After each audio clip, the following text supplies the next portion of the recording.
ಕನಿಷ್ಠ ವೇತನಕ್ಕೆ ಒತ್ತಾಯಿಸಿ ಬಜೆಟ್ ಅಧಿವೇಶನದಲ್ಲಿ ಧ್ವನಿ ಎತ್ತಲು ಕಾರ್ಮಿಕರಿಂದ ಶಾಸಕರಿಗೆ ಮನವಿ.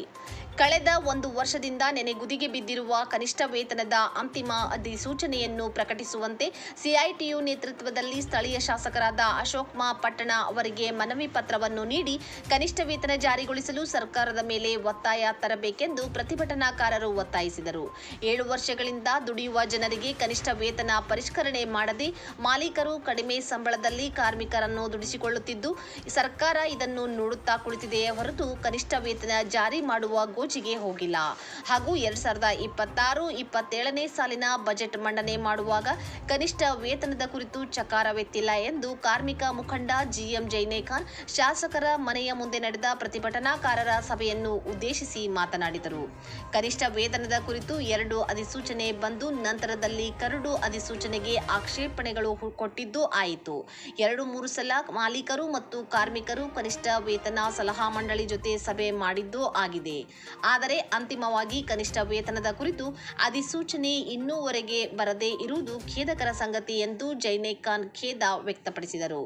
ಈ ಸಂದರ್ಭದಲ್ಲಿ ಸಿಐಟಿಯು ಅಧ್ಯಕ್ಷ ನಾಗಪ್ಪ ಸಂಗೊಳ್ಳಿ, ಮುಖಂಡರಾದ ದಿಲೀಪ್ ಭೋವಿ, ಕೇಶವ್ ದಾಸರ್, ಸರಸ್ವತಿ ಮಾಳಶೆಟ್ಟಿ, ತುಳಸಮ್ಮ ಮಾಳದ್ಕರ್ ಮುಂತಾದವರು ಶಾಸಕರಿಗೆ ಮನವಿ ನೀಡುವ ಸಭೆಯಲ್ಲಿ ಭಾಗವಹಿಸಿದ್ದರು.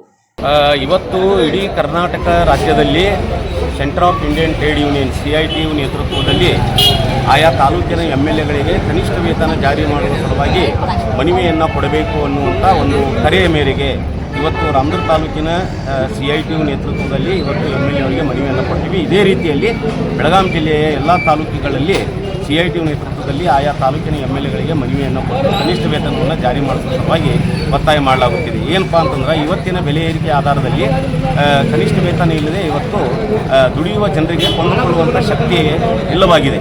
ಆದ್ದರಿಂದ ಏನೈತಿ, ಈಗಾಗಲೇ 7 ವರ್ಷಗಳಿಂದ ವೇತನ ಪರಿಷ್ಕರಣೆ ಆಗಬೇಕಾಗಿತ್ತು. 7 ವರ್ಷ ಆಯಿತು, ವೇತನ ಪರಿಷ್ಕರಣೆ ಆಗಿಲ್ಲ.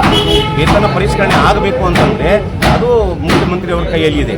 ಆದ್ದರಿಂದ ಈಗಾಗಲೇ ಒಂದು ಅಧಿಸೂಚನೆ ಹೊರಡಿಸಿದ್ದರು ಮುಖ್ಯಮಂತ್ರಿಯವರು. ಆ ಅಧಿಸೂಚನೆಯ ಮೇರೆಗೆ ಆಕ್ಷೇಪಣೆಗಳನ್ನು ಕೊಟ್ಟಿದ್ದರು. ಮಾಲೀಕರು ಮತ್ತು ಕಾರ್ಮಿಕರು ಇಬ್ಬರೂ ಕೊಟ್ಟಿದ್ದರು. ಆ ಆಕ್ಷೇಪಣೆ ಮುಗಿದ ಮೇಲೆ ಅಡ್ವೈಸರ್ ಬೋರ್ಡ್ ಕಮಿಟಿ ಅಂದರೆ ಸಲಹಾ ಮಂಡಳಿ, ಕನಿಷ್ಠ ವೇತನ ಸಲಹಾ ಮಂಡಳಿ ಜೊತೆಗೆ 2 ಸುತ್ತಿನ ಮಾತುಕತೆ ನಡೆದಿದ್ದರೂ ಸಹ ಇನ್ನೂವರೆಗೆ ರಾಜ್ಯ ಸರ್ಕಾರ ದುಡಿಯುವ ವರ್ಗಕ್ಕೆ ಕನಿಷ್ಠ ವೇತನ ಜಾರಿ ಮಾಡ್ತಾ ಇಲ್ಲ. ಆದ್ದರಿಂದ ನಮ್ಮ ಮಾನ್ಯ ಶಾಸಕರು ಅಶೋಕಣ್ಣ ಪಟ್ಟಣವರಿಗೆ ನಾವು ಮನವಿ ಕೊಡುವುದರ ಮೂಲಕ ಒತ್ತಾಯ ಮಾಡಿದ್ದೀವಿ. ಬಜೆಟ್ ಅಧಿವೇಶನದಲ್ಲಿ ಕನಿಷ್ಠ ವೇತನ ಜಾರಿ ಮಾಡಲಿಕ್ಕೆ ತಾವು ಒತ್ತಾಯ ಮಾಡಬೇಕಂತ ಹೇಳಿ ನಾವು ಅವ್ರಿಗೆ ವಿನಂತಿ ಮಾಡಿವಿ ಅಂತ ಹೇಳಿ ಇವತ್ತು ಮನವಿ ಪತ್ರವನ್ನು ಕೊಟ್ಟಿದ್ದೀವಿ.